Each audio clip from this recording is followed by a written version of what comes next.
The Elder Scrolls IV, Oblivion Remastered Review. The original Oblivion was the first Elder Scrolls game that I played, and at the time, it was mind-blowing. Oblivion was a major step forward for open-world fantasy games, filled with interesting places to explore and fascinating stories to discover.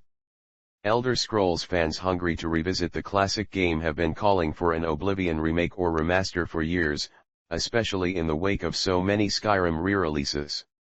With The Elder Scrolls IV, Oblivion Remastered, Bethesda and Virtuos have finally answered the call. The Elder Scrolls IV, Oblivion Remastered successfully updates the classic for modern audiences, while simultaneously staying true to its roots. Even though Oblivion Remastered is billed as a remaster, it honestly does more than some games that claim to be remakes. Oblivion Remastered offers a complete visual overhaul of Oblivion, with far more realistic character models, lighting, and textures. Please excuse any mispronunciations by TTS, the English TTS has trouble with non-English words. But, if you watch Zentria, you should be fine. Oblivion Remastered makes great use of Unreal Engine 5 to deliver a version of Cyrodiil that is nothing short of drop-dead gorgeous. From the snarling faces of attacking goblins to the light of a torch illuminating a cave, Oblivion Remastered looks stunning. There is something to be said about the goofy, glowing bloom of the original's art style, but there's no denying Oblivion Remastered's graphics are a massive improvement. Oblivion Remastered's upgrades don't stop with the graphics. Virtuos also revamped Oblivion's UI and made smart changes to the gameplay without going too far and robbing the game of its quirky identity. Perhaps most notably, Oblivion Remastered's combat is way better than the 2006 original.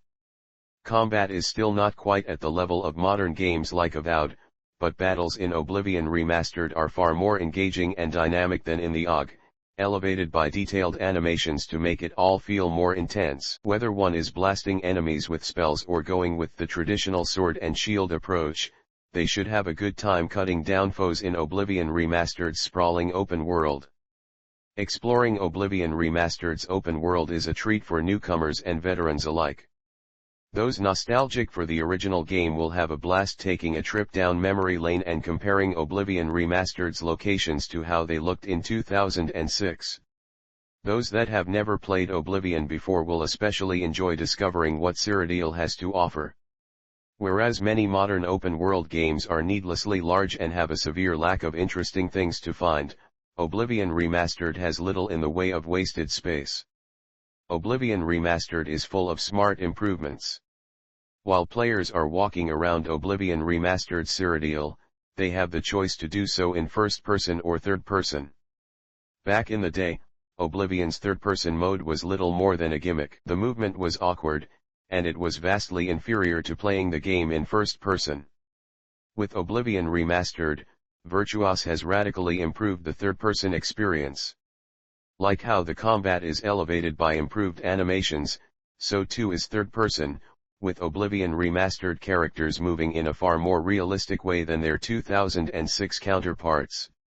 Third-person in the 2006 Oblivion was silly and immersion-breaking, but it's a 100% viable alternative to first-person mode in Oblivion Remastered.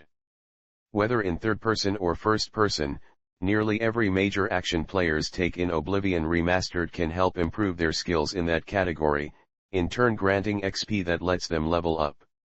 The original Oblivion's level system was clunky and weird, but had its own unique charm. Oblivion Remastered retains elements of it, like having players sleep in order to level up, but also makes it less annoying by not forcing players to focus only on their major skills. All skills provide XP. Thanks for watching, please sub and like to support future content. Linktree in description to support social. And when players level up, they are able to freely choose which attributes they want to improve. From a gameplay standpoint, Oblivion Remastered is clearly leagues ahead of the original, offering a better way to experience some of the best stories ever told in an Elder Scrolls game.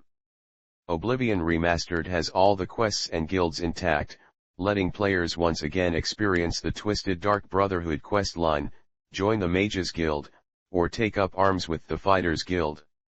Oblivion is full of memorable quests, and getting to relive those stories with the gameplay improvements provided by the remaster is a real treat. Is Oblivion Remastered's Premium Edition worth it? Oblivion Remastered features all the base game content from the original, but it also incorporates the 2006 game's post-launch DLC packs and major story expansions, including Knights of the Nine and Shivering Isles. Shivering Isles is a particularly fun expansion with a wild story that is definitely worth experiencing. Those willing to shell out extra cash for Oblivion Remastered's Premium Edition get even more quests to complete in the form of 2 quest lines that grant players unique weapons and armor. The Premium Edition costs $59.99 and the Premium Edition upgrade costs $9.99 for those that already own the base game or are playing through Xbox Game Pass Ultimate. Both quest lines are an excuse to get outfitted with sleek new equipment. One of the quest lines is fairly interesting, though it does have some annoying backtracking, while the other is a rather obnoxious scavenger hunt. None of the equipment one gets from these quests can be sold to merchants, which is frustrating, but they're otherwise fine and look cool, if nothing else. The quests themselves aren't particularly fun, though, so I don't think that the Premium Edition is really worth the price of admission. There is so much to do and see in the base game that players will hardly miss the fairly mediocre and short Premium Edition exclusive quests. New quests may be tempting for long-time Oblivion players that want to experience something new in the remaster, and that's understandable. Beyond these quests, Oblivion Remastered offers a near-identical experience to the original game in terms of actual content, warts, and all. Oblivion Remastered has frustrating bugs and technical problems, including the occasional chugging frame rate, that were unfortunately not ironed out ahead of release. Some of the Oblivion Remastered bugs are goofy and nostalgic, but others are annoying and game-breaking, like the issue where some unlucky players have reportedly been losing their save files. Some would argue that Oblivion Remastered's technical problems are part of the charm, but I would have rather seen a more polished game. But even with the occasional headache, Oblivion Remastered is still such an impressive remaster that it's honestly more of a remake. Oblivion Remastered delivers a breathtaking open world full of engaging quests and characters and makes smart gameplay improvements to bring the 2006 classic to modern standards. It's an easy recommendation for newcomers and nostalgic vets alike. Pros and cons: gorgeous visuals bring Cyrodiil to life like never before. Smart upgrades to combat and leveling. Third-person mode is actually viable now. Some of the best stories ever told in an Elder Scrolls game. Unfortunate technical problems.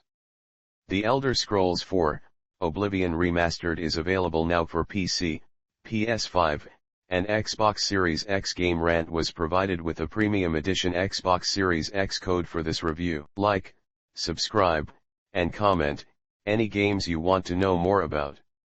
Help me build this channel, so I can afford an editor, and start making gameplay and tutorial videos.